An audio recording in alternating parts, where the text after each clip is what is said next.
За сайн байцгаана уу? Өнөөдрийнхаа хичээлээр та нартайгаа квант физик түүний нууцын талаар хэлж өгөх болно.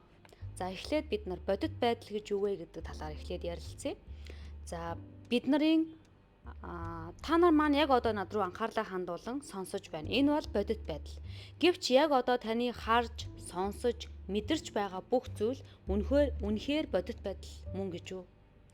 Таныг намайг сонсож миний үг тархинд утга болон хувирч байгаа энэ процесс тэр чихтэй ухамсарын дотор явагдаж байдаг.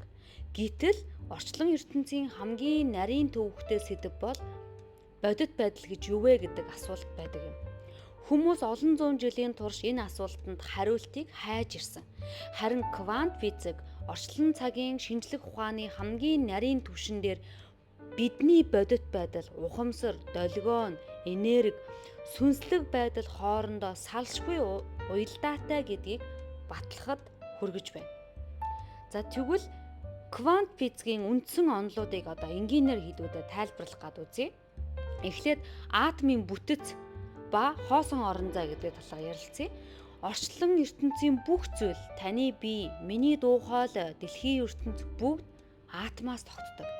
Харин атомын 99.99% нь хоосон зай гэдгийг та мэдэх үү? Сонирхолтой байгааз. Жишээ нь таны гар яг одоо хатуу мэд санагдаж байгаа. Микроскопоор харах юм бол энэ бол долгион, эрчимтэй хөдөлгөөн, энергийн бөөгнөрл юм.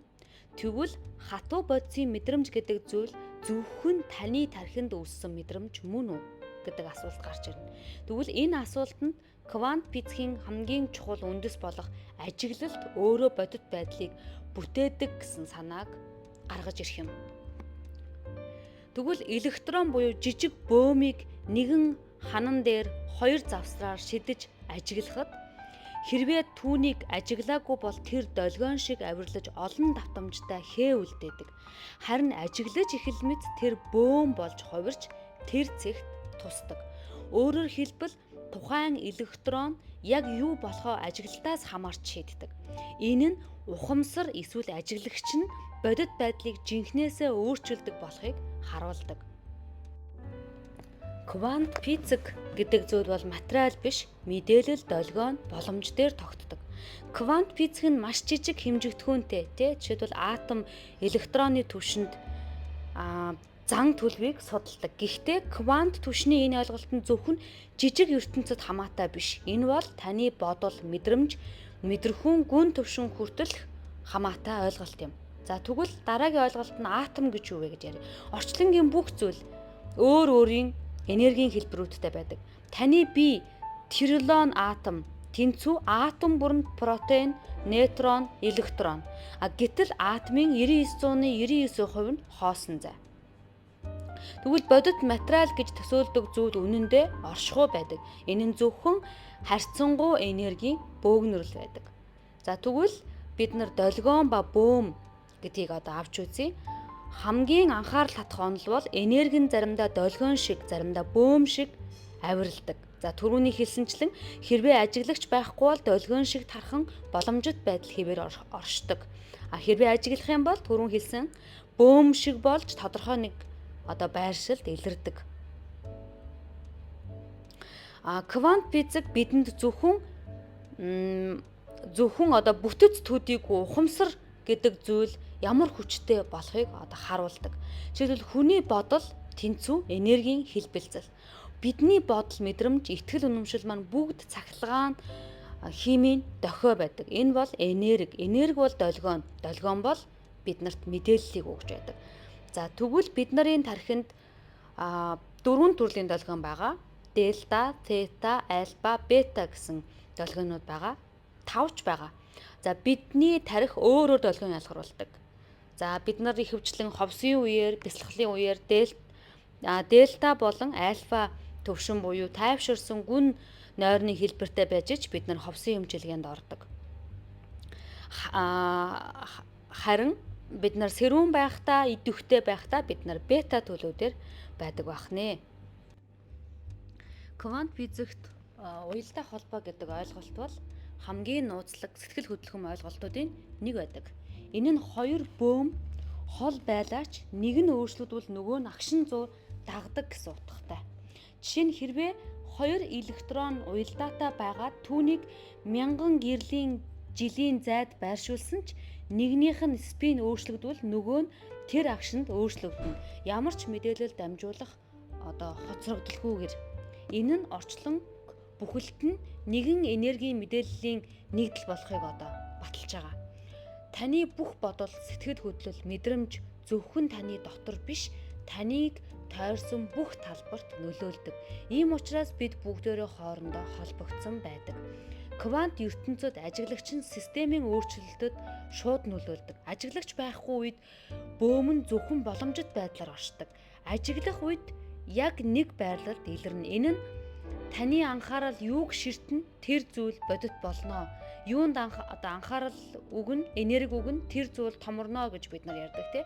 За бодит жишээгээр авах юм бол та амжилтгүй байх гэдэг айдас анхаарлаа төвлөрүүлээд байх юм бол тэр зүйл бодитоор болж таны амьдралд ирнэ. Харин амжилттай байх гэдэг хувилбартаа та анхаарлаа хандуулаад байх юм бол тэр зүйл бас бодит болно. Ухамсар бол бүтээлч хүч юм. Та хүссэн эсхээс үйл хамааран ухамсараараа бодит байдлыг бүтээж байдаг. Айж байна гэдэг нь хүсээгүй байгаа гэсэн үг. Хүсээгүй байсан, хүссэн байснаас үйл хамааран тэр зүйл таны бодит байдал болдог байх нэ. Та зөвхөн яс мах эд эс биш. Та бол энергийн талбар. Хүний эргэн тойронд долгион хэлбэлзэл, электрон, магнит, орон тэгээд сэтгэл хөдлөлийн долгион нийлж байнгын мэдээлэл үүсгэдэг. Сэтгэл хөдлөл тэнцүү долгионы хэлбэлзэл. Уур, гомдол, стресс бол доод долгион, давтамж. Харин талархал, хайр бол өндөр vibration буюу давтамж. Та өөрийнхөө энергийг өөрчлөх юм бол та татах байдлаа ч гэсэн өөрчилж чадна. Орчлон бол асар том энергийн сүлжээ. Бүх энерги бол мэдээлэл. Хүн бүрийн бодол, мэдрэмж, хэлсэн үг энэ сүлжээн дотор нөлөөлж байдаг. Үүнийг зарим квант онолч хүмүүс маань болохоор Universal Field of Consciousness гэж нэрлэдэг.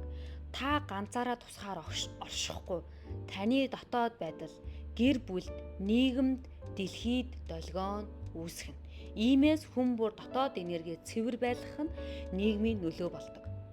Бясалгал нь тархины долгион буюу биеийн энергийг хэд дахин тэнцвэржүүлдэг. Жишээлбэл бид нар түрүүн хэлсэнчлэн бетагаасаа бид нар альфа төлөв буюу тайван байдалтай, альфагаасаа тета гүн төвлөрөлт, тетагаасаа бид нар гамма төлөв рүү, ухаарлын оргил руу бид нар очтгоо. За тэгээ бясалгалын үед бид нар болохоор дээд түвшний энергитэй болж альфа болон тета төлөв рүү бид нар төлөвт байдаг байх нэ. За сэтгэл хөдлөл болон квант ямар үр нөлөөтэй юм бэ гэдгийг авч үзье. Та уурлаж байгаа үед таны биед химийн гормон ялгардаг. Энэ гормон нь зүгээр нэг физиолог биш, долгион юм. Баяр баясгалантай байхад өндөр давтамж, айцтай байхад бага давтамж. Харин квант түвшинд таны дотоод мэдрэмж тэнцүү орчлонгийн мэдээллийн бүтэцтэй энергиэр харилцах код болж очино. Та юу мэдэрч байна? Түүгээрээ та ирээдүгээ бүтээгээд байна гэсэн үг. Юу мэдэрч тэр таны ирээдүй. Та бие махбодоос давсан оршихуйтай. Тийм учраас бид нар квант физик бол зүгээр нэг судалгаа биш, энэ бол хүний амьдралын утга учирыг тайлбарлагч.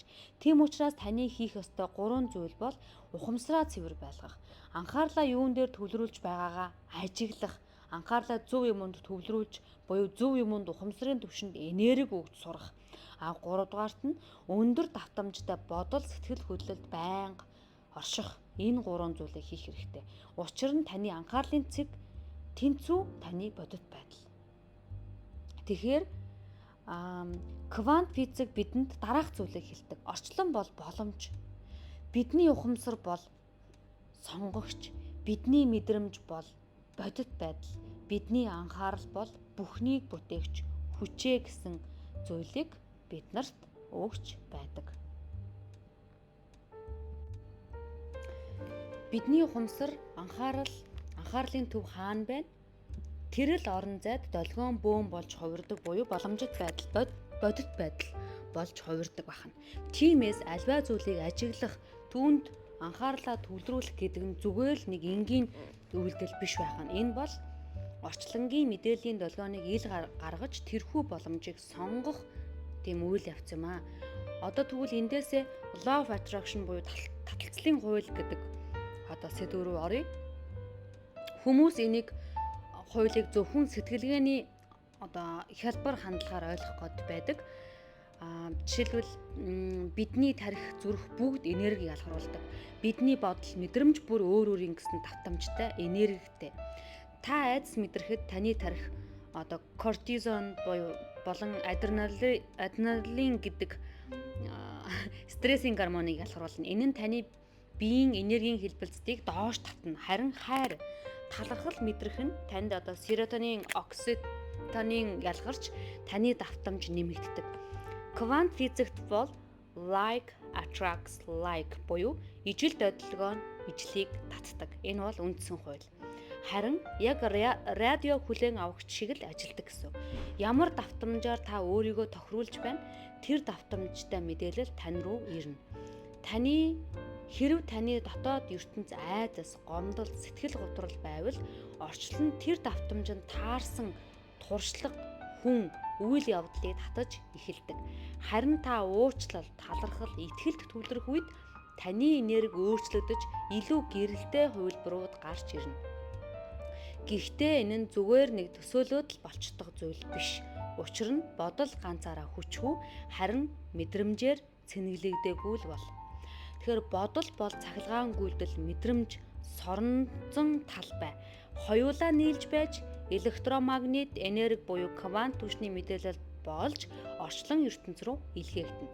Ингээд энэ үед филд буюу энергийн нэгдсэн талбарын тухай ойлголт гарч ирдэг. Энерги бол зөвхөн таны дотор оршдог зүйл биш. Харин таныг хүрээлсэн бүх зүйлтэй холбогдсон нэгдмэл мэдээллийн орон зай. Та уурлахад таны энерги орчиндоо мэдрэгддэг. Тиймээс бидний сэтгэл хөдлөл зөвхөн дотоод биш бүхэл ертөнцөд нөлөө үзүүлдэг. Квант физик бидэнд нэг маш чухал зүйлийг хэлдэг. Энэ бол боломж хязгааргүй. Та ямар ч ирээдүг сонгох боломжтой. Гэхдээ та түүнийг мэдрэх ёстой. Эхлээд мэдрэх ёстой. Учир нь орчлон ертөнц бол таны бодож буйг бус таны мэдэрч байгааг л тусгаж өгдөг. Тиймээс хэрэв та баян, эрх чөлөөтэй амьдрахыг хүсэж байвал яг одоо тэр мэдрэмжийг өөртөө сэргээ. Өөрийгөө байгаа мэдэр. Энэ нь тархинд тэр холболтыг шинчилж энэ бол бодит байдал гэж итгэж эхэлдэг. Үр дүнд нь таны энергийн хэлбэлзэл өөрчлөгдөж тэр давтамжтай боломжууд тань дээр татагдаж эхэлдэг. Бидний бие махбод, бодол, санаа, сэтгэл хөдлөл бүгд долгионы хэлбэлцлийн систем. Энэ системийг та бид удирдах чадвартай. Таны амьдрал бол санамсаргүй нэг тийм зүйл биш. Таны дотоод давтамжийн дотоодын тусгал. Та өөрийгөө өөрчлөвөл таны энерги өөрчлөгдөнө. Таны энерги өөрчлөгдвөл таны татах давтамж өөрчлөгдөнө. Ингэснээр бодит байдал бас өөрчлөгдөнө гэсэн.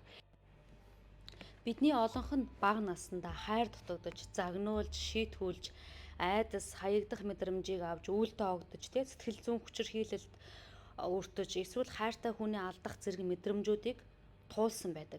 Эдгээр шархууд нь ихэнхдээ ухамсарт бус, даалд ухамсарт хадгалагддаг.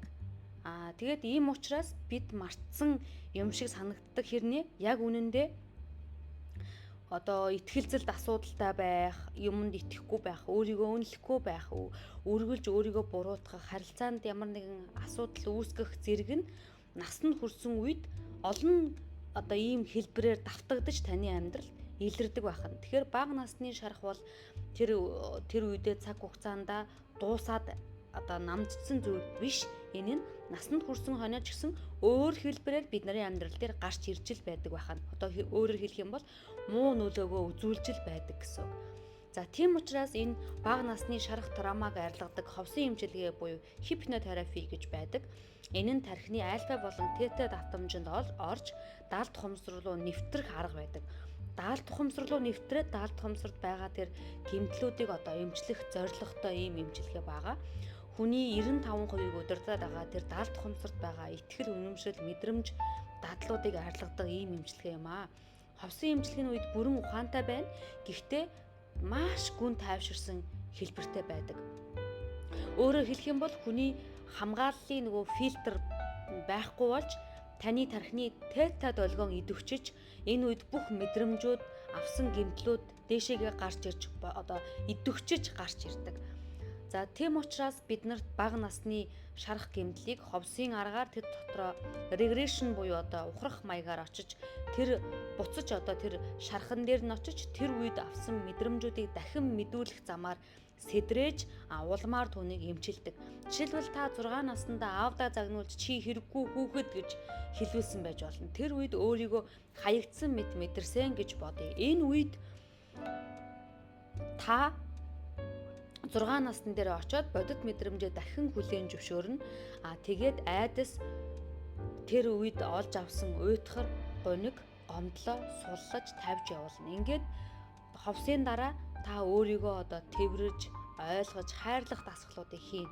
За ингээд чи буруутай чи бол хэрэггүй хүүхэд гэдэг энэ ойлголт танаас байхгүй болно. Тэгээ чи өөрийгөө хайрлуулах эрхтэй байсан гэдгийг ойлгоно гэсэн үг. Өөрөөр хэлэх юм бол тэр дотоодод байсан дотоод хүүхдийн шарахыг эдгээсэн гэсэн үг. За гэтэл үүнээс гадна бид нарт даалт итгэл үнэмшил байгаад байдаг.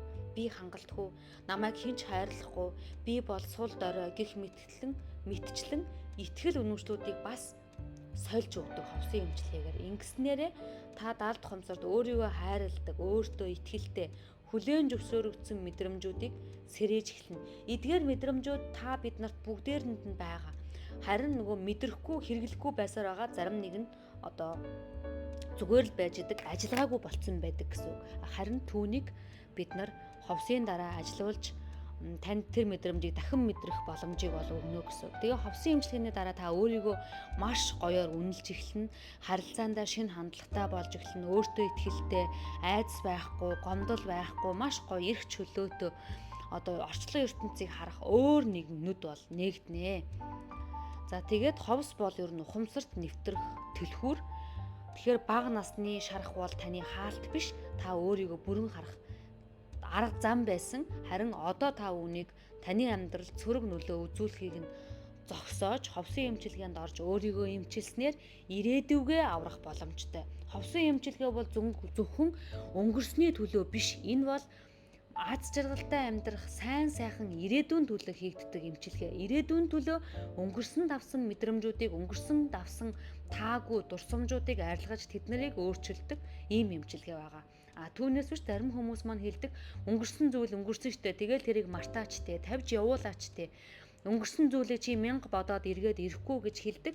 Гэвч өнгөрснөөс авсан мэдрэмж таны ирээдүйд дахин давтагдаад байдаг учраас та өнгөрснийг эдгэх хэрэгтэй юм. Өөрөөр хэлэх юм бол ирээдүйд аз жаргалтай, сэтгэл хангалуун, энергиэр дүүрэн яг хүсснээрээ амьдрахын тулд өнгөрсөнд ховс хийлгэх хэрэгтэй. Тийм учраас яг ховсноос айгаад сууж байгаа, хийлэхгүй байх уу, тэгж мөнгө зарлагдах шаардлага байна уу гэж бодож байгаа бол та буруу бодож байна. Та өөртөө хөрөнгө оруулалт хийх хэрэгтэй. Та өөрийнхөө амьдралын зохиолч нь, өөр хинч биш. Таны өмнөөс хинч үүнийг хийхгүй, хинч танд сайхан амьдралыг авчираад өгөхгүй манайхаа. Тэгээд буруу болгон бусдынх биш. Орчлон ертөнцийн эсвэл хувь тавилан буруутгахаа зогсоох хэрэгтэй. Өнөөдрийг хүртэл бусдыг буруутгаж азгүй өөрийгөө азгүй орчлон ертөнцийн буруу миний хувь тавилан юм байлгүй дээ гэж ирсэн. Юу өөрчлөгдсөн? Юу ч өөрчлөгдөөгүй. Улам л таны амьдрал доройтож байна. Тэгвэл миний хэлснээр ховсын эмчилгээнд мэрэгжлийн хүнднийг хандаад өөртөө хөрөнгө оруулалт хийгээд үзээсэй. Тэгвэл та жинхэнэ өөрийнхөө амьдралынх нь эзэн нь та өөрөө байсан юм аа гэдгийг мэдэрнэ. Та тэгвэл өөртөө тэр унтарсан тэр мэдрэмжүүдийг сэрээж, тэр мэдрэмжүүд сэрээснээр түрүүнээс хойш миний хэлээд байгаа тэр зүйлүүд боломжууд танд татагдаж ирнэ. Танд ямар мэдрэмжүүд актив буюу идэвхтэй байна, долгион хэлбэлцэлтэй байна. Тэр мэдрэмжийн зөөлүүд үйл явдлууд тань дээр ирнэ. Тэгэхээр өмнө танд яагаад тэр үйл явдал тохиолдохгүй байсан бэ гэвэл танд тэр мэдрэмж байхгүй байсан учраас тэр ирэхгүй байсан. Одоо та мэдрэмжээ өөрчилсөн учраас танд тэр боломжууд, тэр амьдралууд гарч ирнэ. Түүнээс биш ховс эд шид ямар нэгэн үлгэр домог болцсондоо биш. Энэ бол таны мэдрэмжийг өөрчилдөг, энергийг өөрчилдөг, өнгөрснийг засаж өөрчилдөг, даалт ухамсарын түвшинд ажилладаг учраас л энэ маш хурдан үр дүнгээ өгч олон хүмүүсийг аз жаргалтай амьдрал руу авчираад байгаа юм а. Тиймээс яг одоо та аз жаргалтай хүсснээрээ сайхан амьдрахыг хүсвэл миний description дээр бичээд тавьсан байгаа. Манай пэйж хуудас руу холбогдож ховсын эмчилгээнд ороорой. Манай ховсын эмчилгээнд 3 жилийн хугацаанд 5,000 гаруй хүн орж маш олон хүмүүс маань өөрийнхөө амьдралыг өөрчилж чадсан байдаг шүү. Тэгээ манай пэйж хуудасаар зочлох юм бол бас хүмүүсийн үр дүнгууд, ховсын хэсэг гэд маш олон мэдээллүүдийг та хүлээж авах бүрэн боломжтой. Тийм учраас энэ тайлбар хэсэг дээр байгаа тэр миний линкэн дээр дарж ороод Facebook пэйж дээр минь зочлоод бүх мэдээллийг авч цаг, үн төлбөр яаж орох уу гэд бүх мэдээллийг авах боломжтой. Ингээд танд аз жаргал хамгийн сайхан бүхнийг хүсэн өрөө удахгүй дараагийнхаа бичлэгээрээ удахгүй уулзцгаая. Баяртай.